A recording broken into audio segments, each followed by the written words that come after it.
अस्सलाम वालेकुम नाज़रीन, आप देख रहे हैं नसीम ज़रात पाकिस्तान और बात होगी पाकिस्तान और हिंदुस्तान की। अगर आपको मौका मिले निकालिए मौका और हिंदुस्तान के कुछ चैनल्स को देखिएगा। शाम के वक्त वहाँ एक ऐसा शो लगता है कि वो देखने से काबिल है, और वो शो ये होता है कि वो एक उन्होंने अपनी दुनिया बनाई हुई है, उसमें वो बता रहे होते हैं, खूब आधा दर्जन लोगों को ला के बैठाया होता है कि इधर से अटैक करेंगे, ये करेंगे, वो करेंगे, और क्या आप कहें ऐसी ऐसी बातें कि जी इसका सर काट के ले आए वहाँ से, उसका सर ये कर दें। मतलब इट इज़ अ रियली क्या कहें थिएटर ऑफ द एब्सर्ड। और ये किस तरह की जिम्मेदारी है कि किस तरह की बातचीत की जाती है। मुझे याद है मेरे भाई एक दफ़ा हम बात कर रहे थे तो मैंने उनसे कहा कि जब आप जहाज, ही इज़ अ पायलट, ऐसे जब आप जहाज़ उड़ाते हैं तो आप किसका सोचते हैं? तो उन्होंने कहा ये जो मेरे, तो आई थॉट ऐसे वो अपना कहेंगे अपनी फैमिली का। तो उन्होंने कहा जो मेरे 300-400 पैसेंजर्स होते हैं प्लेन में। ऐसे अच्छा, जब उन्होंने ये कहा तो मुझे ख्याल आया कि जब हम इस कुर्सी पे बैठ के बात करते हैं आप लोगों से, तो हम पर बहुत भारी जिम्मेदारी होती है कि हम किस तरीके की बात करें, क्योंकि आपका जो सोच है और आपके जो जज्बात हैं उस पर असरअंदाज होते हैं जो हम बात करते हैं यहाँ से। तो इस तरह की piloting of emotions of the public is tragic. तो बहरहाल कुछ हमने देखा कि एक चैनल पे ये बताया जा रहा था कि अमित शाह जो हैं इंडियन मिनिस्टर, वो उन्होंने क्या फरमाया, उन्होंने फरमाया कि 3 हैं हमारे इसके जो हमारी रिस्पांस है टू द पहलगाम टेरर, कुछ लोग कहते हैं फॉल्स फ्लैग, बट बहरहाल टेरर जहाँ के लोग मारे गए 26, 27, 28 मासूम लोग मारे गए। तो उन्होंने कहा कि 3 हैं हमारे रिस्पांस लेवल। सबसे पहले तो हम जो टेररिस्ट हैं उनको पकड़ेंगे और अपना हम मिलिट्री रिस्पांस तैयार करेंगे। फिर दूसरा हम डिप्लोमेटिकली पाकिस्तान को आइसोलेट करेंगे। और उन्होंने बताया कि उनके जो फॉरेन मिनिस्टर हैं वो 100 गवर्नमेंट से बात कर चुके हैं, कर रहे हैं। तो उन्होंने कहा फिर हम ये कोशिश करेंगे कि पाकिस्तान को आइसोलेट करें। उन्होंने बड़ी शिकायत की कि वो चाइना और तुर्की ने फैटिफ से पाकिस्तान को निकाल दिया था, और यानी कि वो बड़ा गलत किया था। हम कोशिश करेंगे फैटिफ में वापस पाकिस्तान जाए। और आपको मालूम है फाइनेंशियल ट्रांजैक्शंस के लिए बड़ा एक मसला बन जाता है जब आपको इस तरह के उसमें डालें। और फिर उन्होंने कहा कि हम IMF को कहना कि पाकिस्तान को लोन ना दे, सस्पेंड कर दें।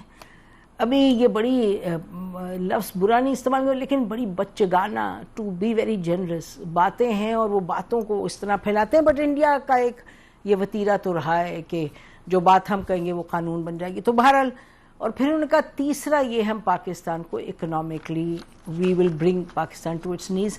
तो ये कुछ उनकी अपनी सोच विचार है, बेबुनियाद है। दुनिया का रिस्पांस भी आपके सामने आ गया हुआ है कि क्या है। आपसे हम पहले भी कह चुके हैं, जब हमारे यहाँ डिप्लोमेट से बात होती है तो for the first time they raising questions, there are so many holes in India's story. बहरहाल आज नाज़रीन हम प्रोग्राम में ये करेंगे कि पॉसिबल इंडियन रिस्पांस, और हम मिलिट्री के हवाले से तो बात बहरहाल करते रहे आपके साथ। तो आज हमने दावत दी है वाइस एडमिरल खान हिशाम बिन सिद्दीक को। He is come to our show for the first time. Vice admiral रह चुके हैं, former vice chief of naval staff रहे हैं, और फॉर्मर प्रेसिडेंट रहे प्री के, फॉर्मर एम्बेसडर रहे टू सऊदी अरेबिया, और अब एक इंस्टीट्यूट है उसमें ये he is the leading light है रीजनल कोऑपरेशन और कोलैबोरेशन का। तो बहुत शुक्रिया एडमिरल साहब coming to the show, it's a pleasure.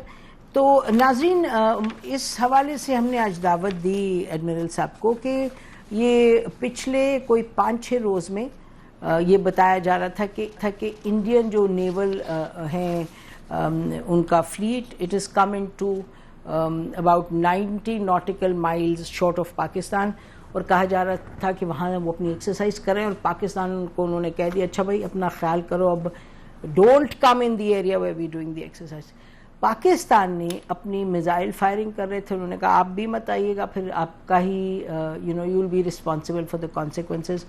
फिर उन्होंने ये कोई कहानी डाली, कल हम देख रहे थे, उन्होंने कहा हो पाकिस्तान ने तो अपनी जो एक्सरसाइजेज लगाई वो तो वीडियो गेम्स हैं वो लगा दिए हैं। अब ये नहीं कि इंतहा है क्यों एडमिरल साहब, I mean where do you go with this kind of thing? उन्होंने कह दिया जी जनरल आसिम मुनीर चले गए हैं और अपनी फैमिली को भी लेके चले गए हैं, और मतलब कौन कौन सी बातें इमरान खान साहब के हवाले से बहुत बेहुदा बातें उन्होंने करी। तो लेकिन एनी अब that's what we're dealing with. तो I would like you to please tell the viewers के नेवल वाली जो एंगल है, क्योंकि ये कहा जा रहा है कि इंडिया का रिस्पॉन्स ऐसा रिस्पॉन्स आएगा कि deal be a signature to it. ये नहीं कि भाई वो सबवर्जन या सैबोटाज करके तो चले जाएंगे, वो करेंगे कुछ और कहेंगे ये हमने किया नजर आए। मिलिट्री का लगता है कि ऑब्वियसली ट्रूप्स का आने का कोई सवाल नहीं है, एयरफोर्स और नेवी है, और नेवी पर बात नहीं हुई ज़्यादा, तो मैंने कहा आपसे आपको दावत दें। बिस्मिल्लाहिर्रहमानिर्रहीम, बहुत शुक्रिया मुझे इनवाइट करने का, it's a pleasure to be here. मैं अपनी बात का आगाज़ करना चाहूँगा आपके इंट्रो से। We need to understand that what is the overall strategy of, मुल्कों की क्या स्ट्रैटेजी है, and what is the kind of elements of power which they have at their disposal. It could be informational, it could be diplomatic, it could be economic, and so on and so forth. ठीक है जी? That's evident. अच्छा, given the strategic deterrence in place, where we have effectively deterred a conventional military threat from India, so what is the option left for India? Especially emboldened by their Quad membership. यानी कि Australia, America, India and Japan, ये चार ममालिक। इसके अलावा number this is on the seas. जी जी, हाँ जी, directly related to, and number of the strategic relevance to the US's overall policy of containment of China, and IIW भी काफी जी जी, हाँ, I2IU, जी बिल्कुल। तो इसी तरह बहुत सारे हैं जो IORC है, नंबर ऑफ मैकेनिज्म है जो के, तो ये सिक्योरिटी इन्वायरमेंट एट सी जो है ये शेप कर रही है। तो जब स्ट्रेटेजिक डिटरेंस इन प्लेस है, in my personal opinion, I have held this view for quite some time, that Pakistan is confronted is what is a cross domain strategic question. तो वो डोमेन इंफॉर्मेशन है जो जिसका आपने जिक्र किया। अच्छा, उसी तरह इकोनॉमिक क्वेश्चन है, इसी तरह जो है वो सोशल क्वेश्चन है, सो मेनी डिफरेंट फॉर्म्स है। अच्छा, तो इस क्वेश्चन के अगेंस्ट हमने अपना डिटरेंस बिल्ड करना है, that they are unable to penetrate through और compel us to do something. तो एक तो स्ट्रेटेजिक क्वेश्चन उनकी एक स्ट्रेटजी है। जहाँ तक उनकी मिलिट्री एप्लीकेशन का ताल्लुक है, इस करंट सिनेरियो में if the Prime Minister, the hysterical Prime Minister of India is to be believed, they have given a carte blanche to the armed forces. तो जब उनको कह दिया कि जी आप एक्शन ले लें, तो अगर आर्म फोर्सेस को एक्शन के लिए कहा है तो वो एट बेस्ट टैक्टिकल एक्शन ले सकते हैं, चाहे वो समुंदर पे हो, चाहे वो आर्मी का हो, चाहे वो एयरफोर्स का हो। आर्मी का already actions across the LOC चल रहे हैं, इसी तरह एयरफोर्स के जो है वो चल रही है, in the overall context of brinkmanship of Rafale का जहाँ तो फ्लाइट्स पेट्रोल्स जो है। तो जो सी का एरेना ऐसा है कि वो एक इंटरनेशनल एरेना है। The sea is a common heritage for ever, so a Russian ship और एन अमेरिकन और an Indian ship passes through outside the 12 nautical miles limit, innocent passage कर रहा हो तो कोई वो नहीं। इसी तरह पाकिस्तानी शिप्स जा रही है एक दूसरे के, हाँ जी 12 का, that's where the territorial limits are, और उसके बाद जो है there number of zones as well. Yet जो इंडिया ने कहा कि हमने 90 नॉटिकल माइल्स जो हैं, आप उसमें अपने आप को, अच्छा इसका क्या मतलब? इसका जो तरीका है वो एक होता है nav area warnings. nav area, yeah, nav area warnings. The world is divided into number of nav areas. Pakistan nav area 9 का कोऑर्डिनेटर है, इसी तरह इंडिया कोऑर्डिनेटर है, एंड इसी तरह बाकी ममालिक है। जो कोऑर्डिनेटर होने का मतलब जैसे नोटैम इशू करते हैं कि एयर स्पेस बंद है या कोई, ठीक है, इसी तरह नेविगेशन एट सी के लिए आप कहते हैं कि जी मिसाइल फायरिंग हो रही है या एक्सरसाइज हो रही है, तो बाकी शिप्स जो है वो, and everybody internationally accepts this, detour करके थोड़ा बहुत चले जाते हैं। So these are standard SOPs during peacetime and then you graduate to no exclusion zones and then war zones and so forth. ये सारी एक स्ट्रैटेजी का हिस्सा है. तो ये मिसाइल एक्सरसाइज करना, हमने फरवरी में मिसाइल फायरिंग की, हमने उसका नोटम इशू किया. तो ये एक ब्रिंकमैनशिप है कि टू रेज द एंटी आप अपनी डिप्लॉयमेंट करते हैं, एग्रेसिव डिप्लॉयमेंट करते हैं, forward deployment. So this is part of the strategy जिसमें उन्होंने अपनी जो कैपेबिलिटीज़ हैं, ट्राइडेंट ऑफ पावर जिसे वो टाउट कर रहे हैं कि जी helicopter, surface to surface missiles and the submarines, the Scorpene submarines supplied by France have participated. और उसमें उन्होंने ब्रह्मोस मिसाइल जो लैंड अटैक मिसाइल जी INS कोलकाता से उन्होंने फायरिंग की है. तो ये एक, मैं ये समझता हूँ कि ये एक जैसे जैसे आप एस्केलेशन को रेज करना चाहते हैं तो फिर ये आप मिलिट्री एक्सरसाइज करते हैं and then they have stopped the ships visiting their ports and the next would be interrogation of ships and carrying a trade. और इस तरह की चीज़ें एक स्टैंडर्ड SOP जैसे कहने की नेवल वॉरफेयर की या मैरीटाइम वॉरफेयर की है. So, आप कह रहे हैं फरमाने पहले ये जो मिलिट्री काइंड ऑफ मूव्स हैं उधर इन द सीज, और उसके बाद आपने कहा कि they can get to the point where they start inspecting ships वगैरह.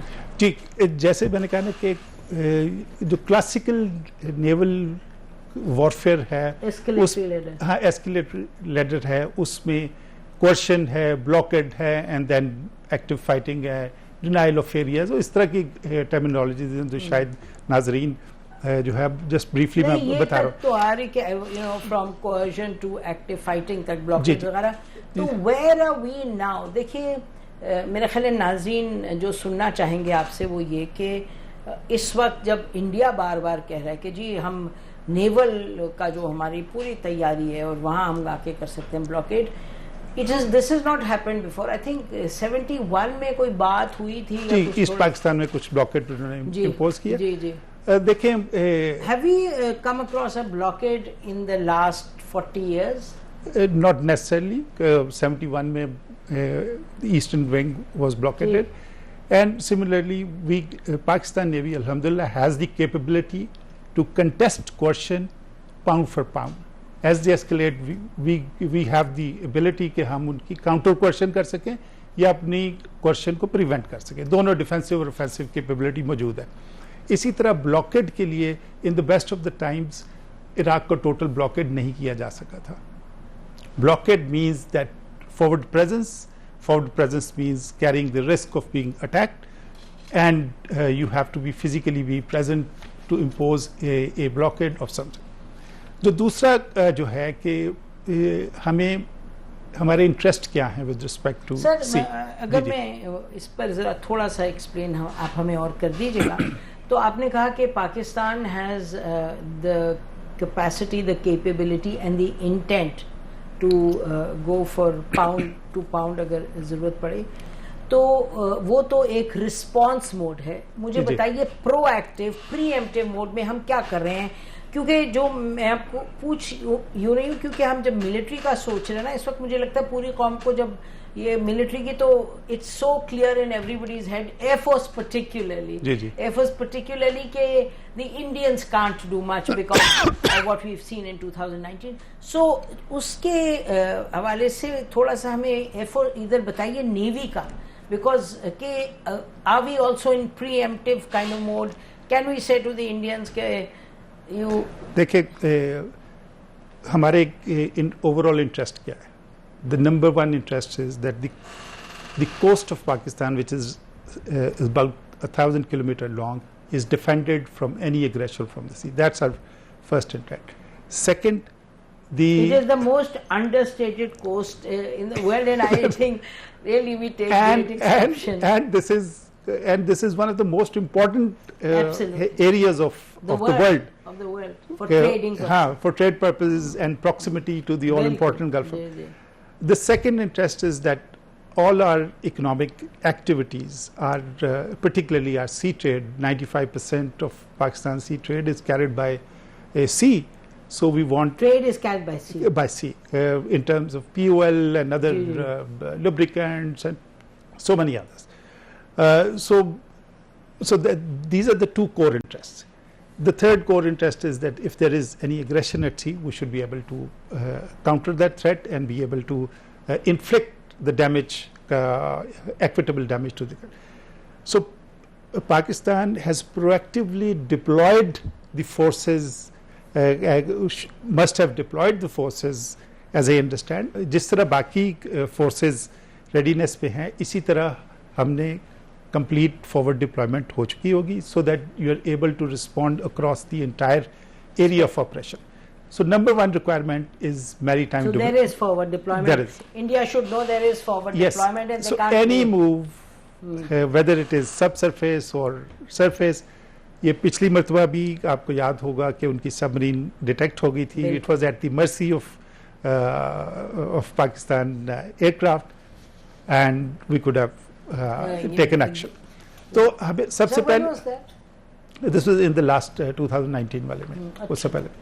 अच्छा, उसके बाद सबसे पहले रिक्वायरमेंट होती कि you need to know maritime domain awareness, that what is happening at sea. Sir हम ब्रेक ले लें, क्योंकि नहीं तो ये प्रोग्राम ही काट देंगे, आपको पता ना. नाज़रीन, ब्रेक लेते हैं, ब्रेक के बाद वापस आते हैं. बड़ी दिलचस्प गुफ्तगू है, ये ऐसी गुफ्तगू है जिस पे हम तफसील में पहले इस पे कभी बात नहीं की. तो मेरा ख्याल है कि आपको जो तसल्ली है ऑन द मिलिट्री फ्रंट, वही, और एयरफोर्स फ्रंट, हमें वही तसल्ली होनी चाहिए on the sea front. Stay with us. Welcome back नाज़रीन. हमारे साथ एडमिरल शाम साहब हैं. वो हमें बता रहे हैं बड़ी तफसील में हमारी preparedness on the naval front, which India claims के बड़े प्रोएक्टिवली वो वहाँ एक्शन कर रहे हैं, एंड दैट ये कन्वे करने की कोशिश है कि पाकिस्तान को उस एरिया किया जा सकता है. जी, जैसे मैं बात कर रहा था, सबसे पहले एक रिक्वायरमेंट होती है मैरीटाइम डोमेन अवेयरनेस. हमारा जो भी एरिया ऑफ इंटरेस्ट है उसको कंटिन्यूस सर्विलेंस पे रखना कि क्या चीज़ हो रही है, क्या, चाहे वो सब सर्विलेंस है, इलेक्ट्रॉनिक सर्विलेंस है या अंडर वाटर सर्विलेंस है. Second is to be able to respond to anticipated actions. ठीक है जी.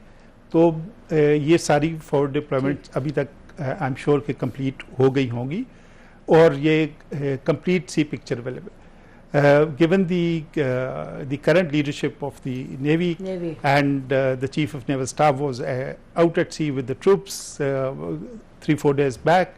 So and the deployment of surface ships and other submarines and other must have taken place by now.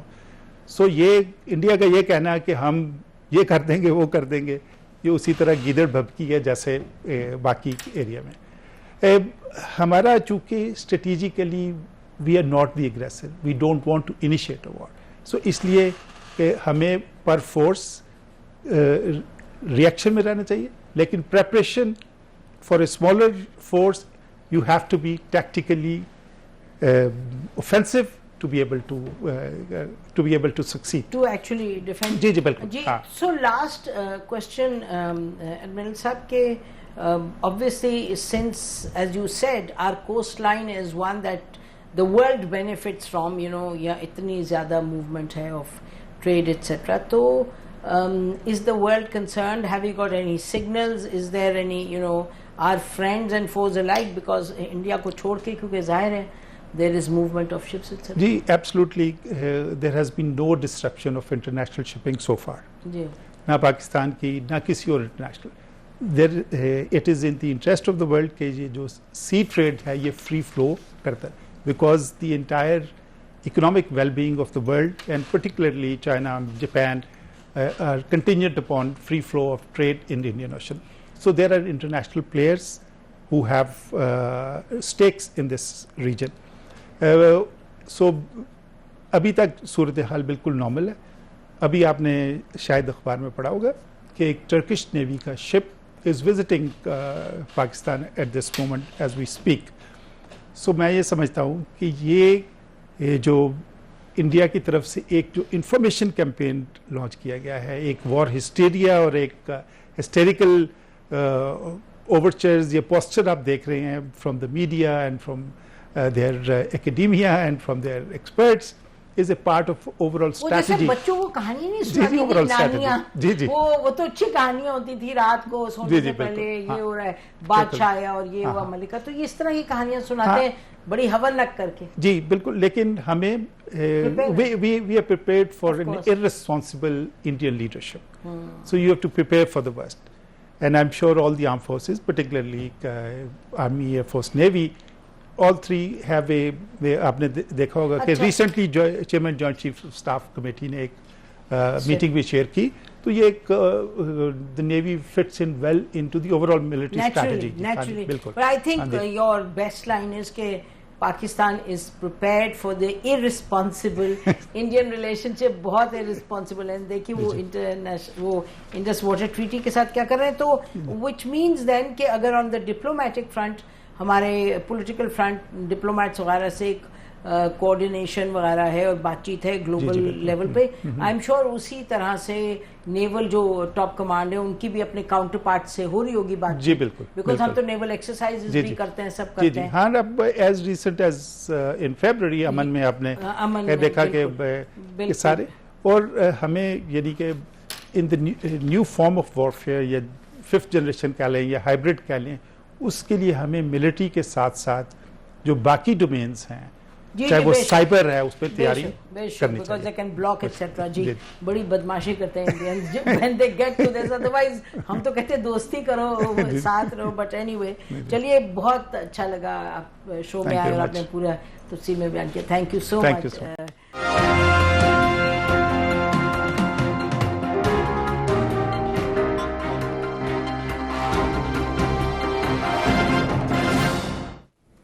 Welcome back नाज़रीन। अब हमारे साथ मौजूद हैं air marshal Masood Akhtar साहब, deputy chief of air staff रह चुके हैं ट्रेनिंग, और उसके अलावा farmer director general air intelligence भी रह चुके हैं, और फिर शायद नैब से ताल्लुक रहा है, विच इज नॉट रेलेवेंट, वो भी रहा है, but CI national defence course आपके साथ जो जी नेशनल डिफेंस कोर्स को ये लीड करते थे। तो we have the air marshal here, warm welcome to you air marshal साहब। मेरा ख्याल है for the first time you have come to my show, तो स्पेशल वेलकम।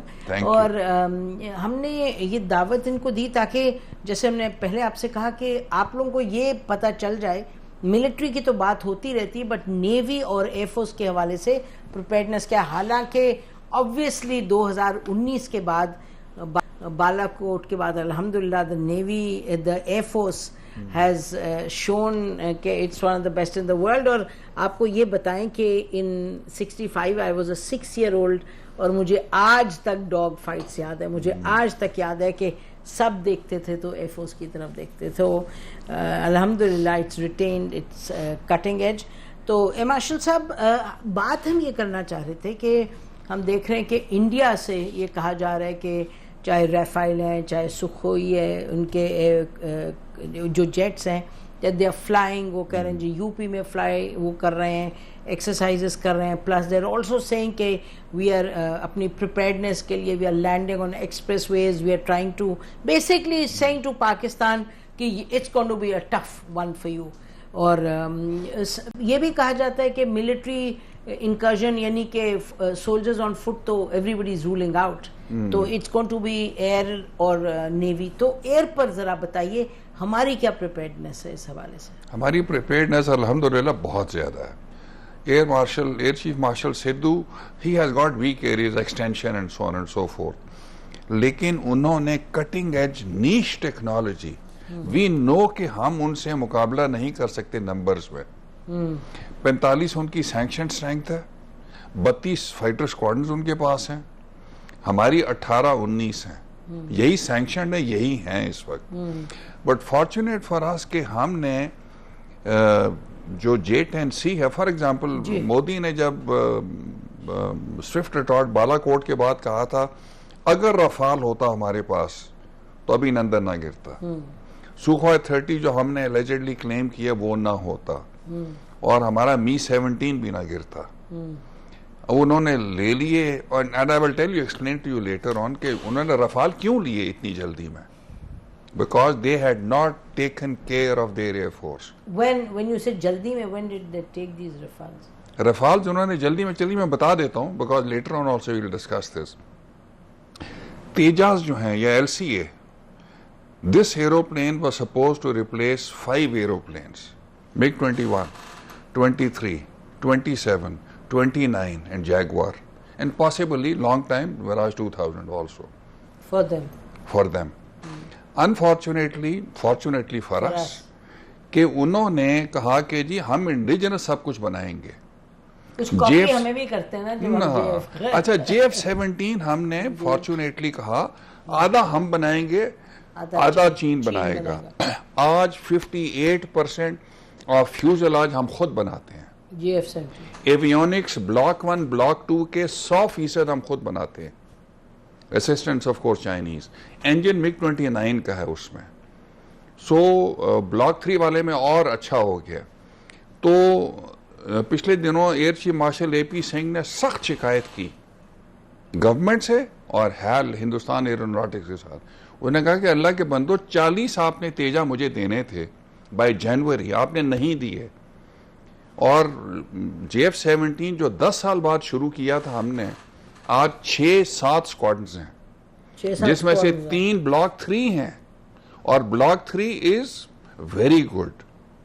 ईसा रेडार, फेज एरे रेडार के साथ लेटेस्ट। हम जब राजद वगैरह उड़ाते थे तो डॉपलर रेडार में पूरा एंटेना यूं करके मूव करता था। ईसा रेडार में there are thousands of small antennas, so 360 जो ऑफ ऑन करते रहते हैं। So block 3 has got AESA radar, block 3 has got PL। इसकी सिग्निफिकेंस बता दें व्हेन यू से रेडार, मतलब कि मैं बता रहा हूँ, ईसा रेडार जो है उसको पिक नहीं किया जा सकता, उसको जैम नहीं किया जा सकता, उसकी रेंज बहुत ज्यादा होती है।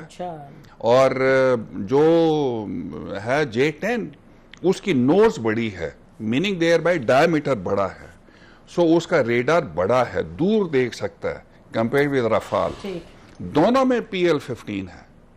और आपने पढ़ा होगा कि 2 हफ्ते पहले 100 से ज्यादा PL-15s, और मैंने सुना है विद मैक्सिमम रेंज जो उन्होंने अपने लिए बनाए थे वो चाइना ने दे दिए हमें दे दिए। अच्छा, 3 आई गेस 3 है ब्लॉक 3 की विद ईसा रेडार PL-15, और 4 PL-15 लेके जाते हैं। आज की जंग जो आप 65 वॉर की डॉग फाइट कर रहे थे, वो हमारे जमाने का dog in dogfight turning no नहीं होती आजकल। कि कितनी दूर से आप देख सकते हैं एनिमी को और कितनी दूर से आप एंगेज कर सकते हैं उसको, कि रेडार और मिसाइल दोनों कंपैटिबल होने चाहिए। सो जो J-10 है वो तो of course radar is superior. PL-15 की रेंज जो है is 200 to 300 kilometre, so average 150। Meteor पे जो लगा हुआ है, सॉरी जो रफाल पे लगा हुआ वो मीटियोर है, उसका भी ईसा रेडार है। ये अच्छा, वो रेंज बेस। अच्छा, उसकी रेंज जो है इज 150 to 250 किलोमीटर रफली।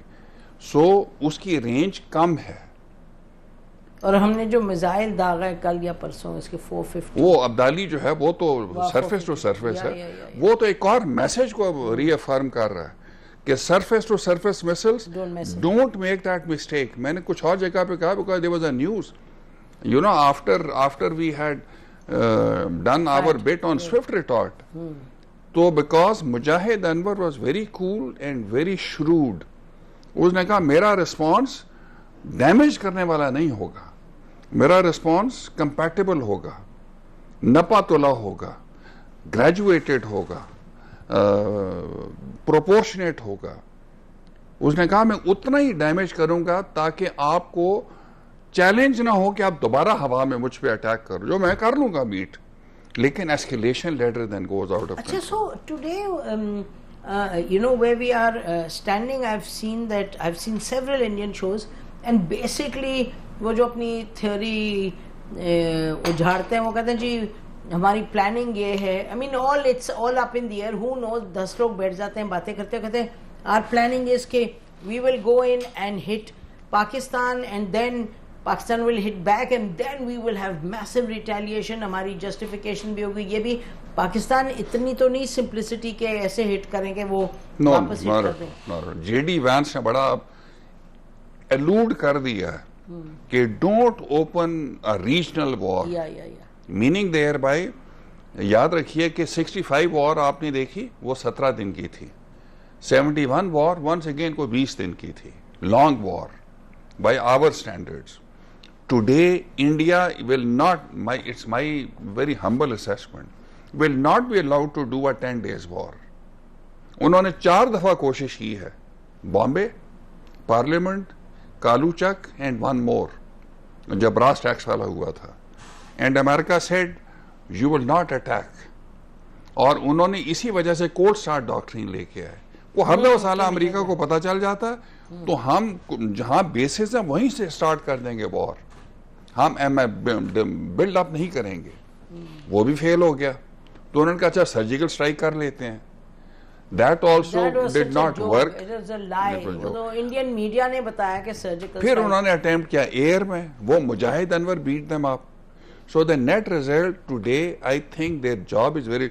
मोदी ने जो कहा है उनको कि प्लीज आपने जो करना है फ्रीडम आपको करने के लिए, why did he not clearly से come back, what date are you going to attack Pakistan? Sir, all along the border? The reason why he didn't was because he has made such a hue and cry, and the expectation that he had raised amongst the public was bas abhi gaye. Or from what we are hearing is, and reading the Indian media, they said that the people in the military said, look, ye koi mazak nahi hai ki aap hame keh rahe hain foreign jao.